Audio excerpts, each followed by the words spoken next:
The next discussion, I think, is a big one because it finally allows us to intro into AI.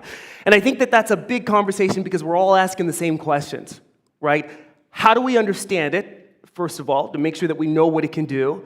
And then secondly, how do we really begin to implement this and bring this into our organizations in a way that's seamless and in a way that makes sense? And I think if we can begin to understand that, we can get ahead of the curve and use AI as a resource before we find ourselves falling behind. And so we're going to be joined right now for the session entitled Gen AI Journey. Where are you today on your AI journey? And joining us will be Melinda Drexler, the VP of Employee Experience and Design for Manulife. Join me in welcoming Melinda. Thank you. Thank you, everyone. I want to know where you get your energy. I'd like some of that this morning, but hopefully I don't disappoint. Good morning and welcome everyone today to the session. My name is Melinda Drexler. I'm the Vice President of Employee Experience Design at Manulife. Our mission at Manulife is to make decisions made easier and lives made better for our over 33 million customers and just over 48,000 colleagues globally. And a large part of my role is to enable the HR strategy, leveraging exciting advancements in technology like generative AI to implement integrated, connected experiences to really improve our colleagues' experiences. And so for the better part of this past year, I've been learning and leaning into generative AI. And that's one of the reasons why I'm so incredibly excited to be here with all of you today and to see so many of you eager to also join in on the conversation. My disclaimer is I don't think there are any experts in this field at the moment, and so we will be taking questions a little later this morning. And I'll do my best to answer those questions, but certainly will call on any one of you in the audience if you have experience and where you are on your particular journey. So the other call out I'll share today before I get started is that as you lean in and listen to the thoughts and the concepts shared today, I do encourage you to think about how might you take this back to your organization and really look at the ways that both at the organizational level and personal level you can apply some of the concepts to the work that you do. So before we get started, and before I share more about where we are in this exciting journey, I do think it's important to understand the monumental shift that generative AI represents across our business and operating models. This progressive and innovative technology really does have the potential to really transform the business. And before we get started, I do think it's important that we anchor ourselves in the understanding of what is the difference between predictive or traditional AI and generative AI. And so in the context of HR, think of predictive or traditional AI from the lens of automating repetitive or redundant tasks or analyzing structured data as an example. Conversely, generative AI has the potential to learn and adapt from data inputs. And that's why it makes it such a profound technological force in its ability to learn over time and to augment and enhance capabilities in a way that we never imagined. And so again, from the HR lens, think about things like resume screening, interview scheduling, even automating employee onboarding checklists. Those are common tasks that you'd expect from traditional AI. Generative AI is going to take that to a whole new level and really afford organizations the opportunity to really imagine and re-envision a world where they're connecting with customers, stakeholders, and their colleagues in a way that's completely different than today. So, where is Manulife on our journey? Manulife, for the better part of the last decade, is no stranger to AI. We've actually been leveraging artificial intelligence as a key enabler to our digital transformation strategy. In particular, we've been really focused on leveraging AI across our customer operations and as well in our fraud detection across our Manulife and insurance business. And our bold ambition truly is to become a leader in this space. And we plan on doing so by delivering solutions that add value. And we believe that generative AI will afford us that potential. And we actually believe that over the next 3 to 5 years, there is going to be a tremendous amount of potential and value realized, both from a productivity savings as well as a growth opportunity. And we intend on doing that with generative AI. Now, in order to do that, we've established that we need to take a no regrets approach to our generative AI strategy. And that's a bit of a departure for those of you that are insurance and financial. So for my RBC colleagues and my Sun Life colleagues, it's certainly a departure from our highly risk-adverse oriented culture.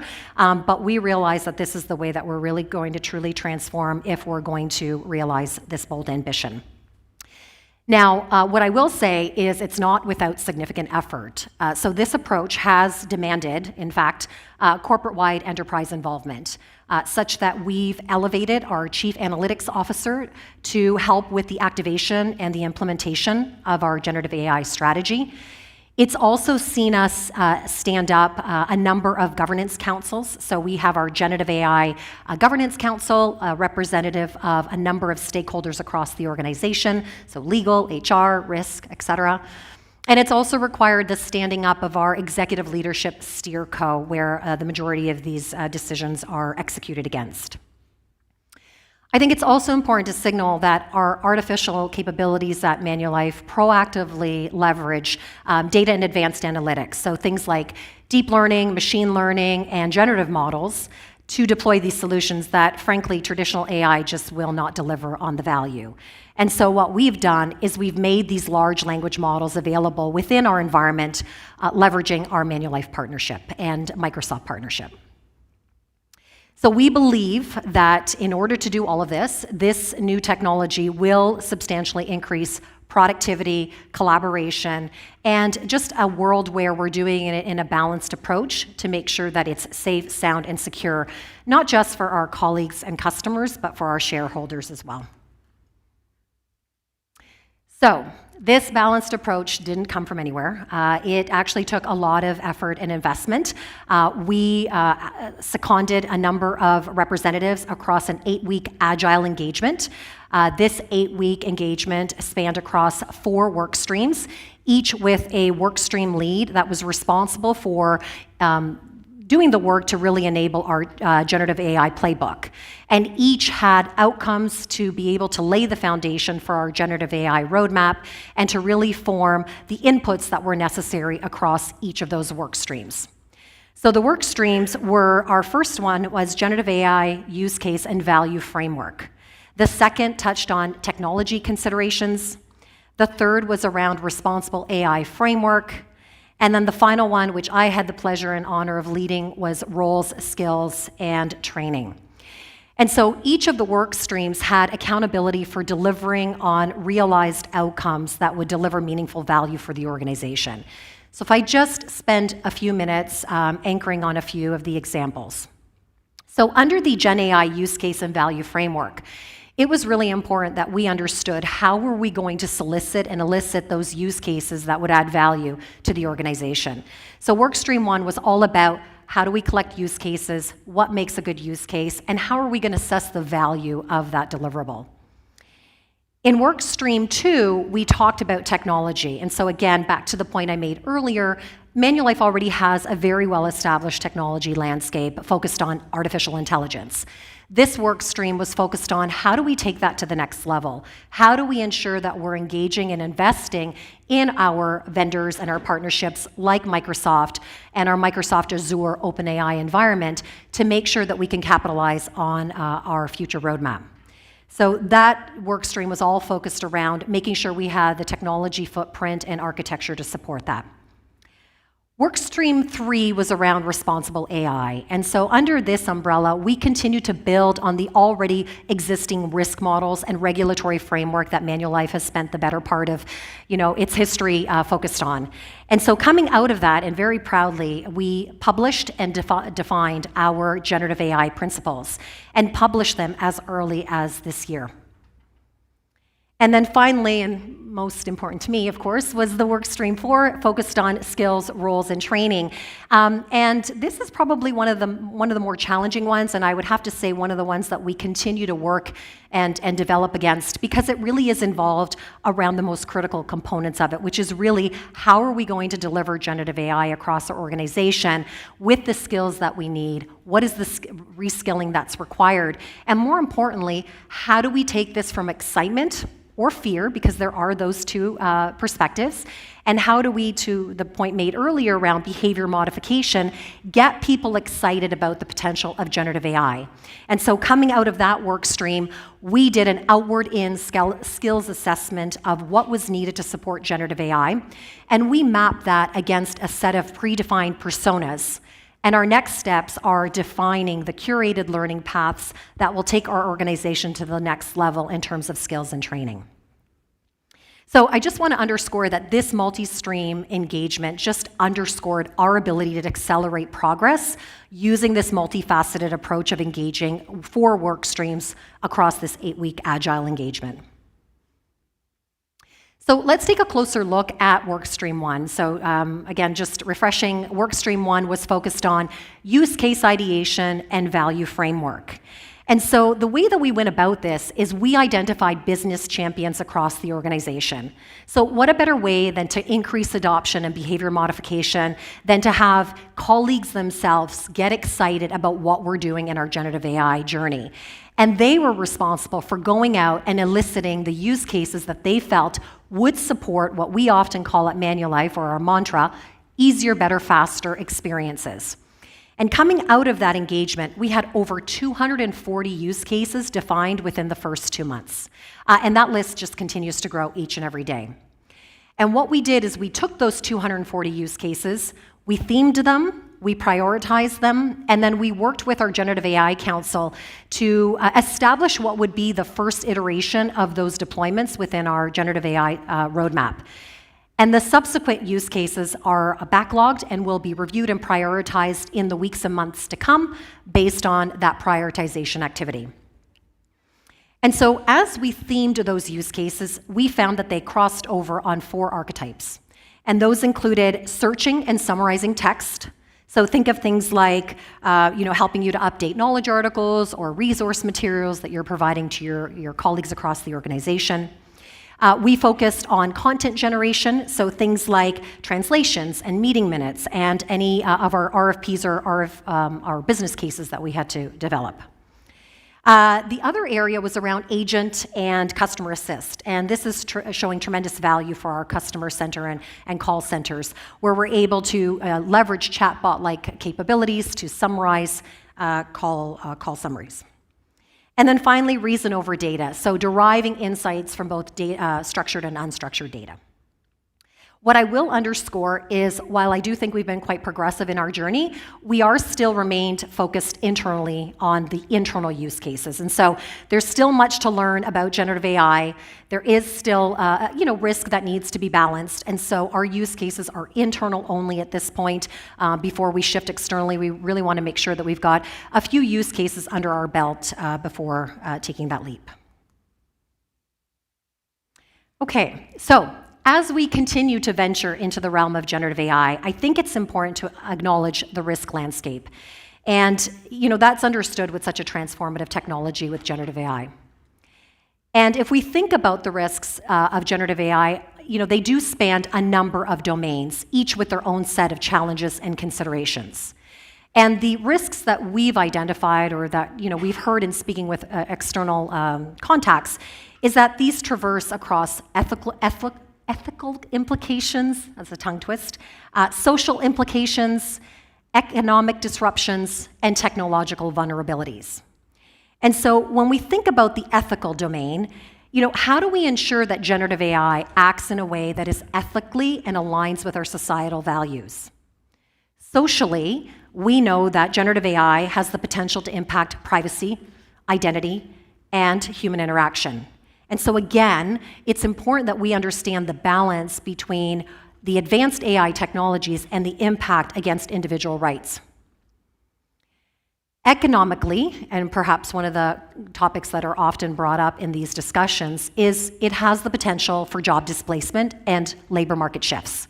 So as we think about how we're introducing generative AI into the economy, we equally have a responsibility to think about how will we do that successfully while also balancing the impacts that this technology will have on those displaced. And then technologically, it's absolutely imperative that we continue to be vigilant and that we continue to focus on cybersecurity literacy to ensure that we have the ongoing regulatory frameworks and risks considerations so that we're ensuring that we're deploying solutions in a way that's ethical and responsible. All right, so as we embrace on the power of AI, it's our duty to ensure that we're using it responsibly. So we have identified 4 key pillars that form the foundation of responsible AI. We are committed to our values, and that's why these 4 pillars underscore everything that we do. So under our principles and governance, we've made sure that we have published our ethical AI principles to articulate our responsible usage of AI. This also includes a top-down approach to make sure that we're operationalizing it from principle to practice. The second pillar is around policies, risk management, and controls. So do we have the right policies and guidelines to inform the work that we're doing here? We will continue to invest in our frameworks and to make sure that our AI principles are embedded in everything that we do. And finally, we will continue on our commitment for enterprise awareness and education across our colleagues, again, to reinforce those responsible AI principles. So, important to note, before we deploy these strategies and these technologies, we really needed to land on what was our approach to buy in-house versus build. And the way we're thinking about this at Manulife is actually a 3-pronged approach. So you often hear of do you buy versus build. We're actually thinking about it from the buy, build, or boost. So when we think about build, Manulife is more likely to build a generative AI solution where it's a specific use case for our organization. The second consideration is there a need to protect our intellectual property, or does it serve as a competitive advantage? If that's the case, we're more likely to build it. We're also more likely to build it if there are fewer vendors available or fewer large language models available as well. When we think about Boost, we think about Boost as a kickstart or jumpstart to our generative AI goal. And so if there's an already existing generative model that we can use as a starting point to support easier, better, faster deployment, we'll do that and take advantage of modifying it slightly so that it's fit for purpose and meets our unique needs.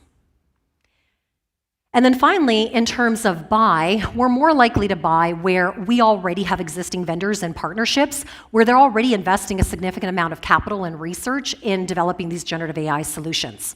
So partnering with our partners like Microsoft to deploy solutions like Copilot. This affords us also an opportunity to start with a data model that is already proven and also take advantage of upskilling our internal teams.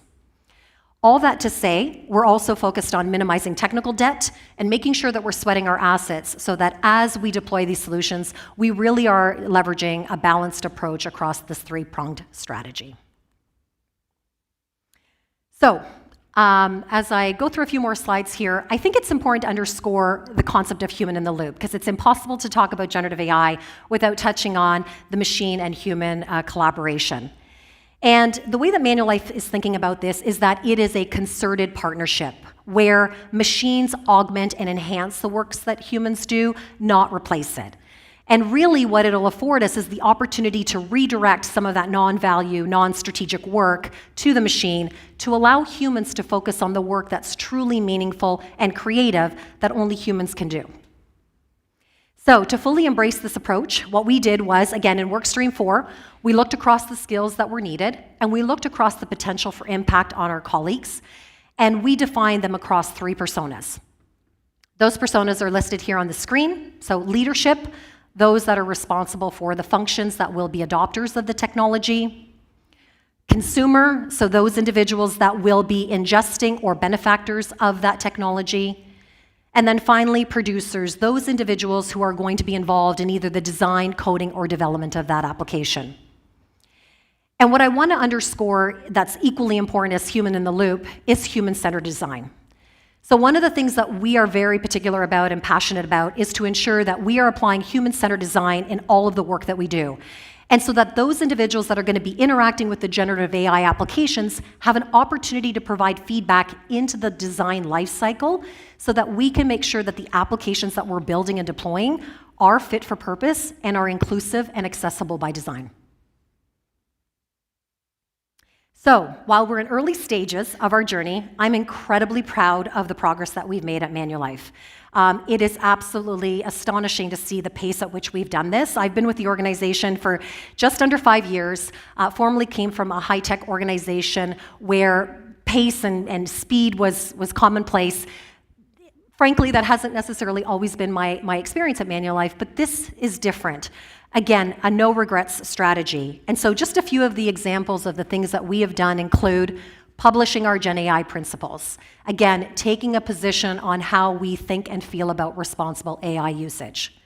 We also recently launched our Generative AI Hub, which is a central one-stop shop for colleagues to learn more about our journey, our strategy, our use cases, and more importantly, our success stories and being part of that celebration. We also just built a Gen AI inventory app where we are collecting use cases from our colleagues. Again, this is crowdsourcing from across the global organization and seeing a lot of enthusiasm for that effort. At the same time, we're testing a number of applications. So we're testing Copilot, Microsoft 365, GitHub Copilot, and in addition to that, if that wasn't impressive enough, in my opinion, we've recently just launched, as early as April, our very own instance of ChatGPT called ChatMFC, using our Microsoft OpenAI Azure environment to be able to deliver these capabilities to our colleagues. And it has been met with tremendous enthusiasm and excitement for the capabilities that they are starting to see. And it's such an engagement driver. We know that during engagement action questions, we are asked, do we have the tools and equipment to do our job? And I'm really looking forward to our engagement survey in September because I am hoping to see this score increase ever so slightly. Outside of that, I think one of the things that we continue to do is focus on behavior modification, and that part of that is so much about change management and enablement. So up and coming, we've just finalized the learning content recommendation across those curated learning paths, and we'll be delivering them to our colleagues next month during our Friday, Fuel Up Friday, which is a half-day dedicated to learning that Manulife supports our colleagues each and every month. And this month happens to be focused on generative AI, and we couldn't be more proud than to deliver these curated learning paths across these 3 defined personas. So just quickly, this is just an example of our Gen AI Hub at Manulife. It continues to evolve and iterate based on feedback. And again, here, the resources are available to our colleagues who are looking for more information. Equally, an example of our use case app inventory, nothing fancy, but serves as an opportunity for us to be able to prioritize and theme those use cases, be able to share them back with the organization. And what's so incredibly exciting is that we already have 12 use cases in development. We've already launched 8 into production as of May of this year, and we continue to see value realized. And when we talk about value, we are thinking about it from the lens of cost savings. So we're seeing this in our regulatory and our translations usage. Revenue growth, so this will be across the area of sales enablement, and making sure that our sales agents have personalized scripts. We're seeing this across customer contact centers. So again, early signals are we're able to get to our customers quicker and easier and faster with the information they need real time. That in turn creates engagement. And I think we heard from some folks here, I think it was the lady at this table, where if you treat your colleagues, they're going to treat your customers, and we're starting to see some of that. And then finally, employee productivity. So again, including ChatMFC and Copilot. So again, won't belabor this point. These are the 2 productivity tools we're primarily focused on. Do want to underscore that while ChatMFC is available globally to all of our colleagues, Copilot 365 is still in a pilot stage. There are certain groups within the organization that are piloting this, mostly at the executive and leadership level. But again, early signals are suggesting tremendous value realized here and an opportunity for us to continue to explore with the very ambitious roadmap from Microsoft.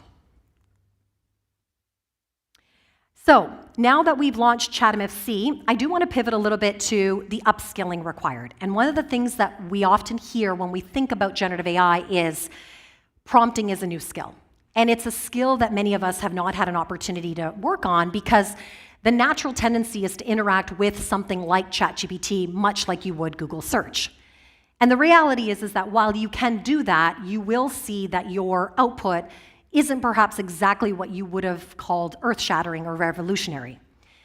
And so I'm going to use a really, at Manulife, we have a value that's called share your humanity. And so I'm going to share my humanity for a moment and share a little story about my two sons. I have a 19-year-old and I have a 13-year-old. And the one evening a couple months ago, I was running late and I said, listen, can you unload the dishwasher? I'm going to be home late. That would really help me out. And they're like, no problem, Mom, we got you. So I come home and the dishwasher's unloaded, but everything's on the counter. And so in that moment, between irritation and self-awareness, which we also talked about here earlier today, it dawned on me that I wasn't really clear in the instructions I had provided them. I assumed they would know to take the forks and put them in the fork drawer and the spoons in the spoon drawer. But what it dawned on me in that moment as I was piloting and testing Copilot was the better I give instructions to Copilot, much like I need to with my children, the better the outputs will be. And so we put this to the test, and we met with our AVP HR conference leaders just last month in May. And we each gave them a tabletop exercise where we said, use ChatMFC and answer one of the prompts in the table 10 cards that we had. And we didn't give them any instruction, and they interacted it much like they did Google. And then we solicited their feedback, and they said, oh my gosh, that was so cool, 30 seconds, I had a response, this is gonna save me so much time. And then we said, okay, we want you to try that again, and this time we want you to apply the acronym RACE. And RACE stands for role, action, context, and execution. We said we're going to give you another 3 minutes. We want you to put your prompt through that acronym, and what this means is you're going to prime the ChatGPT or ChatMFC with these instructions. You're going to tell it to act like a data scientist hiring manager, or a creative brand writer, or a new leader. And you're going to give it that role so it can embody that context. You're going to give it an action. You're going to clearly describe what it is that you want it to provide you. Is it a job description? Is it a creative brief? Is it analytics? What is it that you want that action to look like? From a context perspective, it's important that you provide relevant context. Is this for a financial organization? Is this for a highly regulated, public, private? Again, that context, that rich data is going to return an outcome that is more closely aligned with the output that would more resemble what you would produce as a human. And then finally, execution. What we want to be able to teach it is, how do you want the text? Do you want a quirky, punchy tone? Do you want a professional tone? Is this external facing, internal facing? Those elements are critical to the prompting. So we had them do it again. And the feedback, not surprising, was, wow, like this is so much better. Initially, I probably would have had to spend, maybe 20, 30 minutes refining it. Now I think this is just a couple of minutes. This is super cool. So then we told them, now we want you to add EQ. So the combined acronym is RACE plus EQ. And the other two considerations I'll leave you with today is exclusions and questions. So just as important as it is for you to give it context of what you want included in the prompt, it's important that you exclude what you don't want to see. I don't want to see gender language. I want to see inclusive language.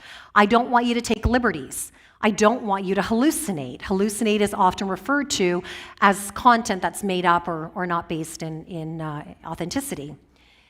By doing that, again, you're refining the prompt to be more relevant to what you're looking for. And then finally, don't be afraid to ask it questions, much like you would appear to say, hey, how is this business case landing? Have I missed anything? What am I not thinking about? Ask ChatGPT to say, what could I do better, or what could I offer you by way of information to provide a better output? And when they did that, it was mic drop. It was an incredible, in fact, I still have shivers from it from that day, because the amount of learning was so powerful. And we had HR business partners in the room who said, I'm a fan of ChatGPT. And these are traditionally people in technology that I interact with, where I love technology is not generally what I hear from them. So needless to say, it was a really cool experience. So what's next on our generative AI journey? and if you can't tell, I'm in technology, so I'm super excited about this. But we continue to build out our learning paths, again, curating those paths for learning and upskilling. We are going to be launching a new prompt library. So we are also crowdsourcing prompts that are working really well in the business, and we are creating prompts across the various tools. So what's a good prompt for Microsoft Copilot? What's a good prompt for Chat MFC? And across each segment, so that people in HR can take advantage of the community of practice and the crowdsourcing from other HR colleagues who are doing the same thing. So again, living through our easier, better, faster mantra. In addition to the prompt library, we are creating a community of practice, and we are building our Change AI champions. We're going to be launching a demo in a box that takes them through this very exercise we did with our HR partners, and getting the organization excited and mobilized and partaking in this exciting journey.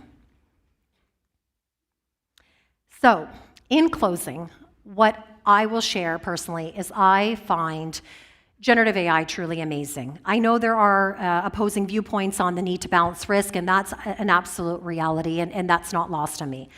But what I find truly amazing about generative AI is that it is both a disruptor and a solution. It is one of the few technologies that challenges our conventional ways of thinking and working and provides the very solutions it identifies as issues.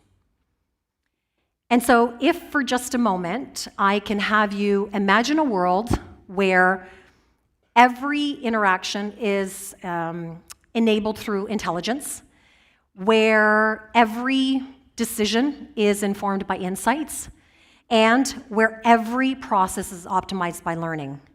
That is the culture and the environment we want to build at Manulife with generative AI. To leverage technology to create a truly human environment, one that is touching on the things that matter most, and that ultimately are delivering engaging experiences for our colleagues, our customers, and our shareholders. So in closing, I encourage each of you to lean in, be curious, and serve as change champions for your organization. Be excited, ask questions, lean in, and perhaps consider some of the ways to ignite your transformation in your organization. I've provided some of those ideas here for you all today. So thank you for your time. I'll now open it up for questions if anyone has any questions.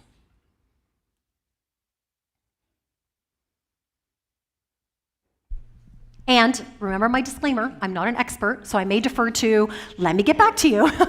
Hello. Hi. Oh, sorry. My name is Mike Flores. I'm absence manager at Scotiabank with Employee Wellbeing Solutions. This is fascinating, but I'm curious as to what legislative frameworks you're working out of and any upcoming legislation that might be in place, and how do you reconcile that? Yeah, it's a great question, and actually I have a few colleagues in the room here who know that I'm definitely the voice of compliance and risk. In terms of legislation, that's not my area of expertise or specialty, but what I can tell you is I am keeping pulse on legislation that's coming down the pike, both through ESA as well as federally, around generative AI. And what I'm hearing from that conversation is that it's less about generative AI per se, but the application of generative AI by the use case.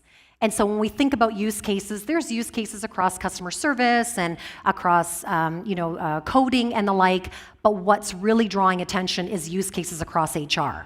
So use cases across recruitment, performance management, enablement, and anything that really defines decision-making of someone's overall selection and performance. And so it's something that we're scanning at the moment because we understand that we will need to show good faith effort of the regulatory frameworks we have in place and of our responsible AI usage and all of the things that go into that to make sure that we're mitigating, in particular, bias and focusing on automatic decision-making. So because we are a global organization, it's not just about the legislation in Canada that we have to be scanning, it's the legislation globally. We're in over 24, 25 countries, and so it's GDPR, it's what's coming out of the EU, European Union, it's what's coming down the pike federally, because we're also a Manulife bank. So all that to say, legislation isn't there yet, it's catching up. We know there's going to be new legislation coming in January. What we're doing is making sure that we have the internal frameworks to not rest on our laurels, to not rely on our vendors to do all of the work, because what we anticipate will come out of the legislation is that we will have to show good faith effort in monitoring the algorithms, understanding the data models. What is training that model? We are products of unconscious bias. Generative AI learns from the internet. That is what's going into these models. We need to show that we're monitoring and that we are holding our vendors accountable for those regular audits. So, long story, we're monitoring, we are quickly listening and leaning in this space, but we're not waiting. We are creating and building on the robust and rich risk framework that we have to make sure that we're prepared for that legislation. So hopefully that answers your question. And sorry, I can't see you anymore. It does. I do have a follow-up question. If there are no legislative frameworks, how are you governing ethics?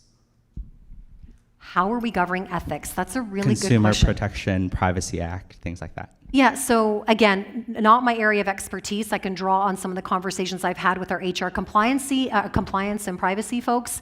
Again, I think it's about scanning the environment, making sure that we have consent where we're using personal information, again, that we have bias detection in place. But again, not entirely my area of expertise, just ways that we are thinking about it and leaning on the experts in the organization to consult. What I will say is we do have legal counsel, and our ELT and Senior Governance Council does have representation across both cybersecurity and ethical policy to inform the work that we're doing in HR. Sorry. Hi there, it's Michelle from Security Compass. I know with your model you did suggest buy, build, or boost. I'm interested in the upskilling. What was your approach there? Is it mostly hiring or upskilling your team? And what are the learning paths that you're starting to create to get people ready to use this technology? Yeah, great question. So we've actually been quite fortunate. We have a very advanced analytics team at Manulife.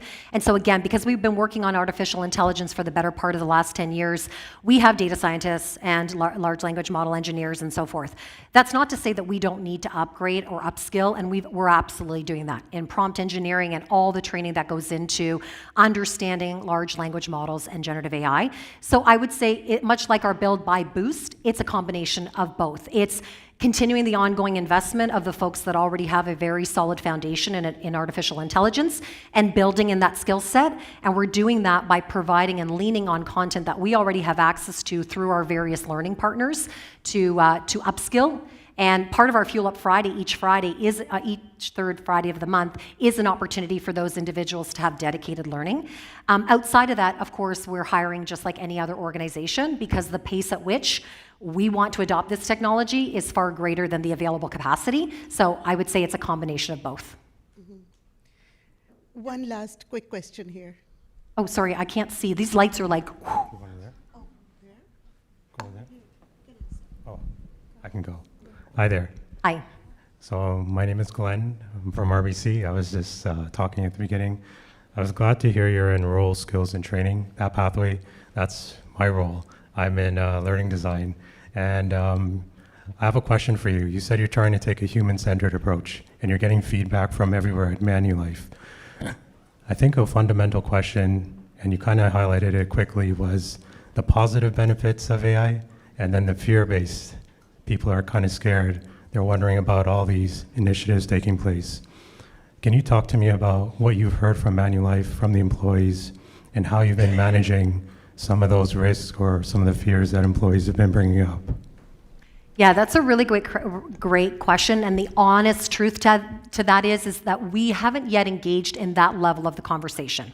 And so if I can back up a little bit in terms of when we say we're using a human-centered approach, when we're building our AI applications, we bring in the people that are going to be working with that tool or our subject matter experts to help build the design. So we definitely approach human-centered there.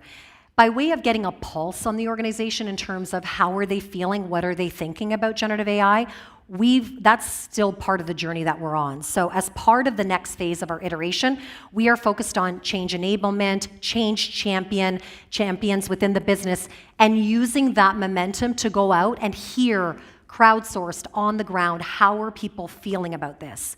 But in order to alleviate some of the concerns, we have to demonstrate the value that generative AI can bring tangibly to our colleagues in order to balance what is naturally a fear of change and what that could mean for me. So the way that we're alleviating that concern is through our Gen AI Hub. We are articulating our position on generative AI. Again, to the point I made earlier, it's not about this generative AI being focused on cost cutting or, although there is cost savings, it's about how does this technology enhance the work that we do so we can show up for our customers in an easier, better, faster way. So we're building the proof points to generate that excitement and build that momentum. We're going to leverage our change champions to go out to the broader population and share back what are we hearing from our stakeholders, and then we'll address those specific concerns again through our Gen AI, through our town halls, through our leadership meetings, and all the more reason why we were building these demo in a box and this content for our leaders, because we appreciate the position they're going to be in moving forward, as well as our business partners, to help state that narrative, that it really is focusing on easier, better, faster, and creating the opportunity to do more meaningful and creative work rather than the mundane or administrative tasks that some of us may be working on. Hey, Melinda. Hi. Right here. Oh, sorry. Oh, this. Hey, yeah, great presentation. Thank you for sharing your learnings with all of us. I'm just going to ask selfishly for everybody in this room. I just want to know what the quick wins have been for HR, because you mentioned the HR business partners have really received this well. So what have been maybe the top 2 time savers, value add, where you've seen it be implemented in HR directly? Yeah, so great question, and thank you. I could have underscored that in the presentation. So a couple of use cases. So one is we spend a lot of money and a lot of time on translations. Our HR colleagues often build a lot of our processes, our programs, et cetera. So being able to use our internal version of ChatGPT has saved them time and energy, and the mundane task of going to another vendor to enter in the content, they can use ChatMFC to provide those translation services within seconds of time rather than having to wait for 2 or 3 days. The other benefits are a lot of our HR business partners are having to have difficult conversations with their leaders, coaching conversations, build job descriptions, build interview guides. ChatMFC is helping them do that. In fact, out of the 240 use cases, across HR, there were 46 of them, and within the 46 use cases in HR, over 62% of them could be solved with ChatMFC. And those are simple tasks. If you think about the things you as an HR partner do every day, it's meeting minutes, it's attending meetings, it's summarizing, it's difficult conversations, it's coaching, it's thinking about what learning or development items might you need, it's helping write performance reviews. All of that can be done through ChatMFC. The other area is we partnered with the Rotman students just as an engagement early last year, and just this week we deployed our very first app built by the students. And they built an app that helps us create and edit knowledge articles. So again, when we're thinking of building change communications or content for our colleagues, we can now use that tool to be able to use it in a format that allows us to ingest it into Salesforce, which is our Ask HR portal. So these are just some of the examples where we've been able to realize some real benefits and savings. And apart from that, it's just the excitement that comes from learning a new skill. So I talked about the fact that generative AI requires upskilling and prompting. But what I've personally observed about generative AI is it's teaching me to write better. It's teaching me to think differently about my problem statement. It's giving me questions that I wouldn't have even thought of in that prompt. So going back to that acronym, when I asked ChatMFC, what additional questions should I be thinking about? Very rarely will I go, oh, I thought of that. If I thought of that, I probably would have put it into the prompt. It gives me a moment to pause and say, oh, that's a really great question. I'm going to use that next time. So just a few examples. I could go on, but it's just super, super powerful. Good? We are good. Thank you. That was awesome. I don't need it. Fantastic session. Thank you so much, Melinda. Wow, a lot to learn, a lot to do in terms of AI, and it's amazing to see the potentials that we have within our organizations to really make it work for us.